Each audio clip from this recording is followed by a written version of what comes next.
우리나라 말로 서로 성탄 인사 한번 더 합시다. 즐거운 성탄입니다. 행복한 성탄절 되세요. 할렐루야. 오늘 본문 누가복음 2장 1절로 7절은 예수님의 탄생에 대한 기록입니다. 주님이 탄생할 당시 로마 제국의 시저, 즉 로마 황제 가이사 아구스토가 칙령을 내려 로마 제국 하에 있는 온 천하에 있는 모든 사람들에게 호적을 하라고 명령을 했습니다. 제국의 통치를 위하여 인구 조사를 했습니다. 로마 황제가 내린 엄한 통치 명령이라 로마 제국의 통치를 받고 있는 모든 지역의 사람들이 호적을 하려고 다 각기 자기 고향으로 가게 되었습니다. 이때 유대 땅에 요셉이라는 젊고 신실하고 경건한 사람이 살고 있었는데, 이 요셉이라는 사람은 다윗 가문에 속한 사람이었기 때문에 자기가 살던 곳 갈릴리 나사렛을 떠나 베들레헴이라는 자기 조상의 고향 다윗의 동네로 호적을 하러 가게 되었습니다. 호적을 하러 갈 때 한 처녀와 동행하게 되었는데, 이 처녀는 자신과 약혼한 마리아라는 처녀였습니다. 이때 마리아는 이미 뱃속에 아기 예수님을 잉태한 만삭이 된 상태였습니다. 요셉은 만삭이 된 마리아를 이끌고 오랜 여행 끝에 베들레헴이라는 마을에 도착을 했습니다. 이들이 베들레헴에 도착했을 때는 마리아가 임신한 지 10달이 다 되어 출산할 날이 찼기 때문에 베들레헴에서 아기를 낳을 수밖에 없었습니다. 갑자기 마리아에게 진통이 시작되었는데, 그런데 그때까지도 방을 구하지 못한 요셉은 아기를 낳을 방을 구하러 이리저리 백방으로 뛰어다녔습니다. 그러나 전국에서 한꺼번에 호적을 하러 올라온 사람들 때문에 결국 출산할 방을 구하지 못하고 짐승들이 거하는 마국간 같은 곳을 겨우 얻어서 거기서 출산을 하게 되었습니다. 그리고 오늘 본문은 첫 아들을 낳아 아기 이브린 강보에 싸서 구유에 뉘었다고 했습니다. 그렇게 주님은 2000년 전 탄생할 자리도 없고 누울 자리도 없이 인간을 위하여 오셨지만 정작 인간들에게는 환영을 받지 못한 채 짐승들과 같이 가장 낮고 천한 곳으로 우리를 위하여 탄생하신 것입니다. 오늘 본문은 주님은 베들레헴에서 탄생하셨다고 하셨는데, 그러면 주님께서 탄생하신 베들레헴이라는 곳은 어떤 곳일까요? 그 당시 유대 땅 베들레헴은 예루살렘으로 남쪽으로 약 8km 정도 떨어진 구릉지대에 자리를 잡은 작은 시골 동네였습니다. 당시 베들레헴은 작은 시골 마을에 불과했지만 유대 역사상 가장 위대한 왕인 다윗 왕의 고향이기도 했습니다. 사무엘상 16장에 보면 다윗 왕은 베들레헴에서 탄생했고 베들레헴에서 자라났고 베들레헴에서 생활하다가 하나님의 택함을 받고 이스라엘의 왕으로 기름 부음을 받은 왕이었습니다. 그래서 사람들은 다윗을 가리켜 베들레헴 사람이라고 했습니다. 다윗도 자신을 그렇게 불렀습니다. 그런데 바로 이곳 베들레헴에서 아기 예수님이 탄생하신 것입니다. 즉 이스라엘의 왕으로 기름 부음을 받은 다윗 왕이 탄생한 바로 이곳 베들레헴에서 하나님의 기름 부음을 받은 자, 인류의 메시아 예수 그리스도가 탄생하신 것입니다. 구약 성경 미가서 5장 2절에 보면 바로 이 메시아에 대한 예언이 나옵니다. 거기에 보면 메시아는 베들레헴에서 나온다고 했습니다. 미가서 5장 2절에 보면 베들레헴 에브라다야, 너는 유다 족속 중에 가장 작을지라도 이스라엘을 다스릴 자가 내게서 내게로 나올 것이라. 그의 근본은 상고의 영원에 있느니라고 했습니다. 미가가 전한 예언에 의하면 메시아가 태어날 곳은 베들레헴이라고 했고, 메시아는 이스라엘을 다스릴 자로 오신다고 했습니다. 이것은 장차 오실 그분은 이스라엘을 다스릴 왕권을 가지고 오실 것임을 예언하신 것입니다. 메시아는 내게서 내게로 나올 것이라고 하셨습니다. 즉 베들레헴 너에게서 나 여호와 하나님께로 나올 것이라는 말씀입니다. 이 말씀 메시아는 하나님의 계획 속에서 하나님의 목적을 이루기 위하여 하나님을 향하여 그리고 하나님을 위하여 탄생하실 것이라는 말입니다. 다시 말해서 하나님께서 인류의 구세주 메시아를 베들레헴에서 나오게 하시겠다는 말씀입니다. 그리고 놀라운 사실은 그의 근본은 상고의 영원에 있다고 하셨습니다. 비록 그분은 사람의 몸을 입고 이 땅에 태어나실 것이지만 원래 그의 근본은 태초이고 그분은 영원 전부터 계신 영원하신 분이라는 말씀입니다. 한마디로 메시아는 인간의 몸을 입고 오시지만 원래는 하나님이시라는 말입니다. 다시 말해서 하나님께서 인간을 구원하시기 위하여 친히 인간의 몸을 입고 이 세상에 탄생하실 것이라는 말씀입니다. 그리고 신약 마태복음 2장에 보면 예수님의 탄생 기사가 나옵니다. 거기에 보면 헤롯 왕 때 예수께서 유대 베들레헴에서 나심에 동방으로부터 온 박사들이 예루살렘에 이르러 유대인의 왕으로 나신 이가 어디 계시냐고 묻는 일이 일어났다고 했습니다. 동방 박사들이 먼 곳에서부터 유대 땅까지 찾아와 우리는 동방에서부터 그의 별을 보고 그에게 경배하러 왔다고 하니까 당시 유대 왕이었던 헤롯과 헤롯을 유대 왕으로 생각하고 있었던 온 예루살렘 사람들이 크게 소동을 했습니다. 헤롯은 박사들의 말에 깜짝 놀라 부랴부랴 대제사장들과 백성의 서기관들을 불러 모아 그리스도가 어디서 나겠느냐고 물었습니다. 알게 되면 찾아서 없애버릴 생각이었습니다. 이에 대제사장과 서기관들은 메시아가 날 곳은 유다 베들레헴이라고 대답했습니다. 그들은 그 대답의 근거로 구약의 미가 선지자의 예언을 들려주었습니다.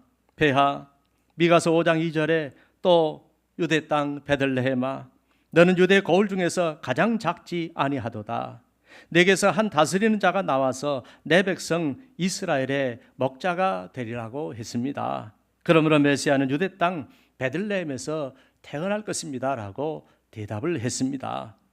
대제사장들과 서기관들이 성경을 근거로 정확하게 대답을 하니까 이를 심각하게 받아들인 헤롯 왕은 박사들을 베들레헴으로 보내면서 당신들은 가서 아기에 대하여 자세히 알아보고 찾거든 내게 고하여 나도 가서 그에게 경배하게 하라고 했습니다. 여러분 그러면 왜 주님의 육신의 부모인 요셉과 마리아는 베들레헴으로 가야만 했을까요? 그리고 왜 하나님께서는 요셉과 마리아를 베들레헴으로 갈 수밖에 없도록 강력하게 몰아가셨을까요? 그리고 왜 하나님께서는 당시 세계 대제국 로마 황제를 통하여 만삭인 마리아 부부를 베들레헴까지 가도록 호적하게 하라고 해서 아기 예수님을 베들레헴에서 탄생하도록 하셨을까요? 만약 하나님께서 그렇게 역사하시지 않으셨다면 만삭된 몸으로 갈릴리 나사렛에서 저 멀리 베들레헴까지 걸어서 약 150km나 되는 그 먼 길을 갈 일은 전혀 없었을 것입니다. 그것도 만삭된 몸으로 도저히 갈 수 없는 그 먼 길을 간다는 것은 상상조차 하지 못했을 것입니다. 그런데 왜 로마 황제의 엄한 명령까지 내리게 해서 베들레헴까지 갈 수밖에 없도록 역사하셨을까요? 하는 이야기입니다. 하나님께서 그토록 강하게 역사하신 이유는 첫째 예언의 성취 때문입니다. 예언이 성취되도록 역사하셔서 탄생하실 그분이 인류의 메시아이심을 인간들에게 알게 하시려고 역사하신 것입니다. 둘째는 사무엘 선지자를 통해서 다윗에게 내 수완이 차서 내 조상들과 함께 잘 때에 내가 내 몸에서 내 씨를 내 뒤에 세워 그의 나라를 견고하게 하리라고 하시며 내 집과 내 나라가 내 앞에서 영원히 보존되고 내 왕위가 영원히 견고하리라고 예언하셨고, 또 이사야 선지자를 통하여 이사야 9장 6절로 7절 말씀에 이는 한 아기가 우리에게 낳고 한 아들을 우리에게 주신 바 되었는데 그의 어깨에는 정사를 메었고 그의 이름은 기묘자라 모사라 전능하신 하나님이라 영존하시는 아버지라 평강의 왕이라 할 것임이라고 하시며, 그 정사와 평강의 더함이 무궁하며 또 다윗의 왕자와 그의 나라에 군림하여 그 나라를 굳게 세우고 지금 이후로 영원히 정의와 공의로 그것을 보존하실 것이라 만군의 여호와의 열심히 이를 이루시리라고 예언하신 것처럼 오실 메시아는 유다지파 다윗의 후손으로 오신다는 말씀이 성취되도록 하셔야 했기 때문입니다. 셋째는 베들레헴이라는 특별한 지명 때문입니다. 여러분, 베들레헴이라는 지명의 이름의 뜻은 무엇일까요? 도대체 베들레헴이란 뜻이 무엇이길래 메시아가 꼭 이 베들레헴에서 탄생하셔야만 했을까요? 여러분, 베들레헴은 히브리어로 떡집이라는 뜻입니다. 그러니까 주님께서 베들레헴에서 탄생하셨다는 말은 주님은 이 세상 모든 인류의 생명의 떡, 즉 영생의 떡으로 오셨다는 말씀입니다. 여러분, 떡집에서 생명의 떡이 탄생하신 것입니다. 무슨 말일까요? 인간의 생명을 위하여 먹을 떡은 세상의 떡집에서 만든 떡이 아니라 떡집이라는 이름을 가진 베들레헴에서 탄생한 예수 그리스도라는 것입니다. 그러므로 누구든지 영원한 생명을 얻고자 한다면 반드시 예수 그리스도라는 이 떡을 먹어야 한다는 것입니다. 사랑하는 여러분, 주님은 하나님이 보내주신 생명의 떡입니다. 하늘에서 보내주신 생명의 떡이요, 인간이 먹어야 하는 영생의 떡입니다. 하나님께서 이 영생의 떡을 우리에게 보내주신 것입니다. 그러므로 인간은 영생을 얻기 위해서는 반드시 이 떡을 먹어야 하는 것입니다. 그런데 여러분, 떡이 그냥 만들어질까요? 자신을 완전히 으깨야 합니다. 자신을 완전히 갈아 넣어야 합니다. 자신의 형체도 없이 부서지고 깨어지고 얻어맞아야 비로소 떡이 되는 것입니다.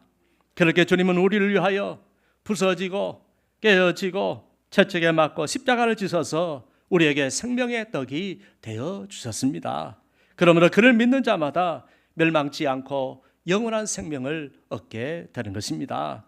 주님은 자신을 가리켜 나는 생명의 떡이라고 하셨습니다. 요한복음 6장 48절에 내가 곧 생명의 떡이라고 하셨고, 요한복음 6장 50절에 자신을 가리켜서 이는 하늘에서 내려오는 떡이니 사람으로 하여금 먹고 죽지 아니하게 하는 것이라. 이것은 하늘에서 내려온 떡이니 조상들이 먹고도 죽은 그것과 같지 아니하여 이 떡을 먹는 자는 영원히 살리라고 하셨습니다.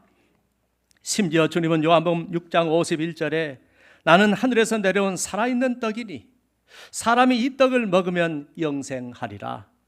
내가 줄 떡은 곧 세상의 생명을 위한 내 살인이라고 말씀하셨습니다.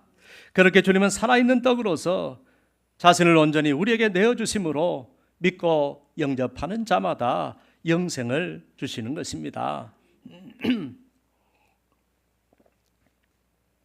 마태복음 26장에 보면 주님께서 성만찬을 제정하신 말씀이 나오는데, 그때 주님은 그들이 먹을 때에 예수께서 떡을 가시사 축사하시고 떼어 제자들에게 주시며 이르시되 받아서 먹으라, 이것은 내 몸이라고 하셨습니다.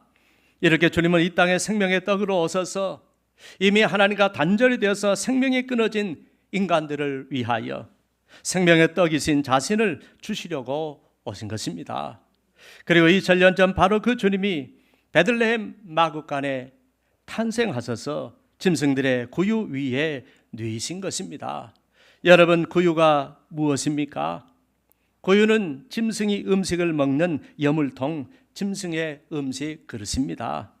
즉 구유는 떡을 담는 그릇이라는 말입니다. 마리아는 생명의 떡이신 주님을 낳아서 떡을 담는 그릇 말구유에 담아 놓은 것입니다. 여러분, 이게 무슨 뜻일까요? 하나님께서는 모든 인생들아 들어라, 내가 너희에게 보낸 이 생명의 떡을 이렇게 밥그릇에 담았으니 너희는 마치 짐승들이 여물을 먹는 것처럼 이 떡을 먹으라는 말씀입니다. 너희가 이 떡을 마치 음식처럼 먹고 받아들일 때 영원한 생명을 얻게 될 것이라는 말입니다. 그 주님이 요한복음 6장 32절로 33절에 이렇게 말씀하십니다. 내가 진실로 진실로 너희에게 이르노니 모세가 너희에게 하늘로부터 떡을 준 것이 아니라 내 아버지께서 너희에게 하늘로부터 참떡을 주시나니 하나님의 떡은 하늘에서 내려 세상에 생명을 주는 것이니라고 하셨습니다. 사랑하는 여러분, 이처럼 주님은 하나님 아버지의 뜻을 따라 이 땅의 생명의 떡으로 오셔서 마치 자신을 구유 그 떡그릇에 떡처럼 담아 주셨습니다. 그리고 이제 너희가 영생의 떡으로 온 나를 믿음의 입으로 온전히 받아들이고 영접하면 영원한 생명을 얻는다고 하셨습니다.